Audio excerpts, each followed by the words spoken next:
আজি বিশ্ব ৰক্তদান দিৱস। বিশ্ব স্বাস্থ্য সংস্থাই বছৰি 14 জুনৰ দিনটোতে বিশ্ব ৰক্তদান দিৱস হিচাপে উদযাপন কৰি আহিছে। শিৱসাগৰতো বিশ্ব ৰক্তদান দিৱসৰ আয়োজন। চৰকাৰী বেচৰকাৰী অনুষ্ঠানে প্ৰতিষ্ঠানে আয়োজন কৰা হৈছে ৰক্তদান শিবিৰৰ।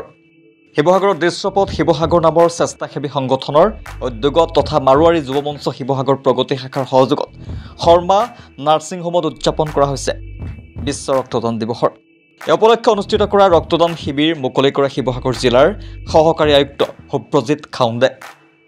শিবিৰ মুকলি কৰি প্ৰয়োজনত ৰোগীক ৰক্তদান দিবলৈ যাতে কোনেও সংকোচ নকৰে, শংকা নকৰে তাৰ বাবে আহ্বান জনায়। লগতে ৰক্তদানৰ বাবে অধিক সজাগ সচেতনতা সৃষ্টি কৰাৰ প্ৰয়োজন বুলি দোহাৰে তেওঁ। দৃশ্যপথৰ উদ্যোগত অনুষ্ঠিত শিবিৰটোত প্ৰায় 50গৰাকী ৰক্তদাতাই ৰক্তদান কৰে। 14 জুনত আমি world blood donation day organise কৰিছোঁ। এটা চেলিব্ৰেশ্যনৰ নিচিনা দুটা শাখা মিলি মাৰোৱাৰী যুৱ মঞ্চ শিৱসাগৰ প্ৰগতি শাখা আৰু দৃশ্যপথ শাখা। আমাৰ উদ্দেশ্য আছে কি আপুনি ব্লাডটো ডনেট কৰক। যিমান আমি জাগৃতি কৰিব পাৰিম ইমান আমাৰ কাৰণে ভাল হ'ব।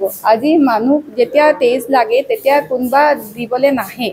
এইটো আমাৰ জাগৃতি সমাজত কম আছে। তো এইটো কেম্প আমাৰ লগাওঁতে উদ্দেশ্য এইটো আছে কি আমি বেছি ইউনিট কালেক্ট কৰি চিভিল হস্পিটেল আমাৰ ফালেদি এটা যোগদান কৰোঁ। আমি ৱৰ্ল্ড হেল্থ ডে 7 এপ্ৰিল যেতিয়া আছিলে তেতিয়া 20 ইউনিট সংগ্ৰহ কৰিছিলোঁ। 47 ডনাৰ আমাৰ সেই সময়ত আহিছিলে। তাৰপাছত আমি লাইট ডনেশ্যন দুটা কৰিলোঁ এপ্ৰিল মাহত আৰু 8 ইউনিট আমি লাইট ডনেশ্যন কৰিলোঁ মে মাহত। এতিয়া আমি আজি আমাৰ টাৰ্গেট আছিলে 51 ইউনিট এণ্ড আমি আজি 51 ইউনিটকৈ বেছিহে আমাৰ কেম্পত সংগ্ৰহ কৰিব পাৰিছোঁ। তো আমি আমাৰ যিমান সমাজ বন্ধু আছে, আমাৰ বেলেগ অৰ্গেনাইজেশ্যন আছে, চবক ধন্যবাদ কৰিছোঁ কি আমাৰ সেইটো এটা মানুহ কল্যাণৰ কাৰণে যিটো আমি কাৰ্য কৰিছোঁ আজি সিহঁতি আগবাঢ়ি আমাক এটা হেল্প কৰিছে। ধন্যবাদ। বিশ্ব ৰক্তদান দিৱস, তাৰ কাৰণে আমি দৃশ্যপথ শিৱসাগৰ আৰু মাৰোৱাৰী যুৱ মঞ্চ প্ৰগতি শাখাৰ সহযোগত আমি যি ইয়াত শৰ্মা নাৰ্ছিং হোমত এটি ৰক্তদান কাৰ্যসূচী লৈছিলোঁ। সেই ৰক্তদান কাৰ্যসূচীটো আমি লৈছিলোঁ এটা উদ্দেশ্যতে যে শিৱসাগৰত যি ৰক্তৰ অভাৱ ঘটি থাকে তাৰ কাৰণে আমি 50 ইউনিটছ ব্লাড ডনেট কৰাৰ কাৰণে।